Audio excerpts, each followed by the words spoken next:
So today we're going to be taking away dollar bills, all the student loans, student debts, all of that. We're taking away all of that today and replacing it with tuition-free education. Who doesn't love that? I know I do. Today I wanted to share with you guys some countries where you can study abroad for free or under 5,000 euros. So the tuition fees are free or under 5,000 euros.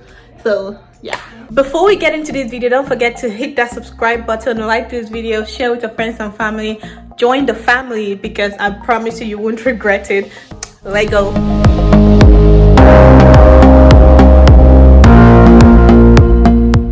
So all of these countries are in Europe, and in Europe students are categorized either as an EU student or as non-EU students. I'm going to be talking about both of them, but I'm going to be focusing more on non-EU students because most of my viewers and most of my subscribers are non-EU students, so I think it will be more beneficial to you guys that way. So I have my notes with me where I wrote down the things I want to talk about. So in case you see me, looking down from time to time, I'm just looking at my notes so I can give you guys all the juicy information that you need.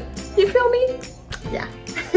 So countries where you can study abroad for free as an EU citizen include drumroll please, France, Germany, Norway, Austria, Sweden, Finland, Denmark, Greece, Hungary, Poland, and Slovenia. So as an EU citizen, you can study in these countries for free, and usually there are little to no restrictions on other things you can do, such as working. There are some countries that have restrictions, but they're not anything crazy or anything like that. These countries are great for EU citizens and you can check them out. I'll leave resources that I use for my research in the description box below. You can click on those links and find out more information if you're interested in these countries. Now for non-EU citizens, there are a lot of countries in Europe that offer quality and affordable education. So they're either free or under 5,000 euros. Well, the ones I'm going to mention in this video, they're all under 5,000 euros per year. So you don't have to break the bank to study abroad. And I'm going to list out those countries for you. I'm going to be going in depth into two of them, which are the ones where you can study for free, and I'm going to tell you guys about some important things that you need to know. So for non-EU citizens, countries that have affordable tuition include France, Austria, Germany, Norway, Greece, Hungary, Poland, and Slovenia. France, for a bachelor's, you pay about 2,700 euros a year. For master's, you pay about 3,700 euros a year. And for PhD, it's just 380 euros. Ship something like this. I wish you guys can learn. It's quite cheap in France, but it's about to get even cheaper, my people. Even cheaper. So for Austria, you pay about 1,500 euros a year.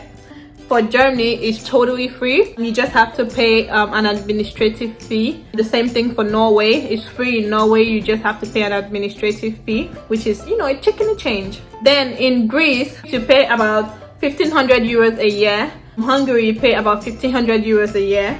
Poland is about 2,000 euros a year. And Slovenia is about 5,000 euros a year.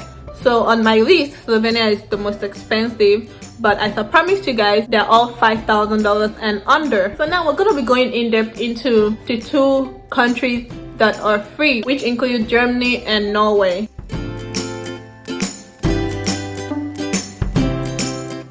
For Germany, like I said, tuition is free. You just have to pay an administrative fee of $200 to 300. Did I say dollars? 200 euros to 300 euros a year. Is it per year or per semester? Only chicken change, right? So bear in mind that the free tuition is for public universities. Private universities still charge tuition fee, and it can vary from institution to institution, so it's at their discretion to charge however much they want to charge. But for public universities, and they have a ton of good public universities in Germany, public universities in Germany are free. You just have to pay the administrative fee, like I said earlier. So that's something you have to keep in mind. Living cost is relatively cheap in Germany. It's about 853 euros per month. Being a student, there comes with perks like free transportation and stuff like that.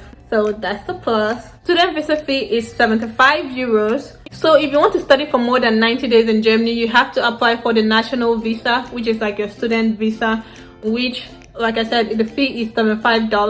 So you apply for that if you're going to study for more than 90 days. And then when you get into Germany, you have to apply for the residence permit.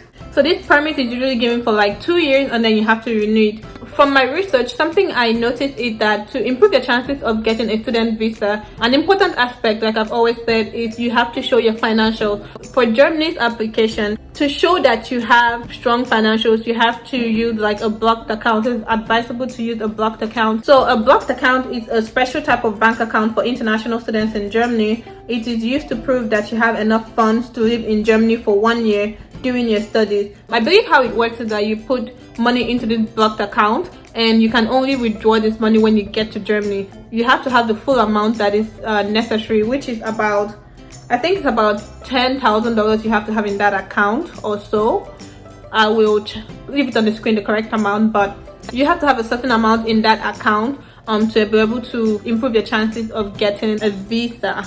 So initial fee for your residence permit is 100 euros, and then for renewal it can go up to 96 euros. And then for working while studying, I know a lot of you guys are curious about this. In Germany, you can work for 120 full days or 240 half days. And keep in mind that internships count towards your 120 full days. So being that they offer free tuition, you know, it kind of balances out, because you're not paying a lot in tuition, and you know, you're still allowed to work to some certain extent. So I think that's actually a good thing. So once you're done with your studies, you can extend your residence permit to enable you look for a job. You can extend it up to 18 months, and during that time you can work as much as you like. You can do any job that you want to sustain yourself. And then when you get the job that you want, you can then apply for a PR. So you can see that the path to PR and citizenship is relatively straightforward, and you don't have to do too much. So in terms of cost of living, Eastern Germany is like the cheapest place to live. You know, as a student, you want to live in a cheap place and then go visit the expensive places. So Eastern Germany is like a good and cheap place to live. And then another important thing to note is that you may have to learn German. Some companies may want you to know how to speak German, and you know, for you to integrate better with the locals, you may want to learn how to speak German, which will definitely be a plus on your side. So if you're interested in learning a new language, that's a good thing for you. You can go to Germany, get good, wonderful education at an affordable price, and you know, learn a new language. So I'm going to leave the links that I used for my research down in the description box below, and these links will give you more information about studying in Germany and what you need to know and all of that good stuff. So check the description box below and, you know, have fun researching.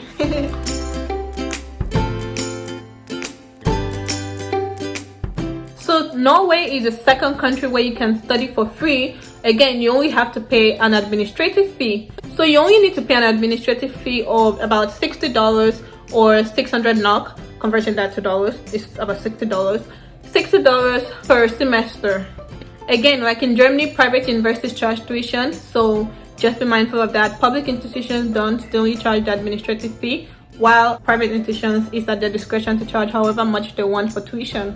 When it comes to working while studying, non-EU citizens are required to get a work permit before they can work in Norway. And keep in mind, you can only work part-time. You're allowed to work up to 20 hours per week during the semester and full-time during the holidays. And from my research, I don't believe you are restricted to only on campus. I think you can work both on campus and off campus. Please correct me if I'm wrong, but from my research, this is what I understand. Do your own research and be sure you know what the rules are before, you know, you start diving into that work. For student visa for Norway, it comes in the form of a student residence permit. So I'll leave more information in the description box about that, so you can research on, you know, the fees, how to apply for all of that. So as a non-EU citizen, for health insurance, you would be automatically registered with the Norwegian National Health Insurance Scheme. If you're going to be studying for more than 1 year, automatically you're registered for this, so you don't have to worry about that. But I'm not sure if there are any fees associated with this, so you have to do your research and find out more. If you plan on studying there, you start applying to universities there, talk to an international student advisor. I'm pretty sure they'll be able to help you. So from all of my research, something that kept coming up is that it's important to learn Norwegian. So if you're up for a challenge and want to learn a new language, again, like with the German language, learn Norwegian as much as possible, because sometimes employers may want you to know how to speak Norwegian. And again, it helps you with interacting with the locals. Although there are a high percentage of English speakers in Norway, so it's still advisable to learn how to speak the language. So the cost of living in Norway is about 800 to 1400 euros a month. In larger cities like in Oslo, it's about 1200 to 2000 euros a month. In Bergen, it's about 1100 to 1800 euros.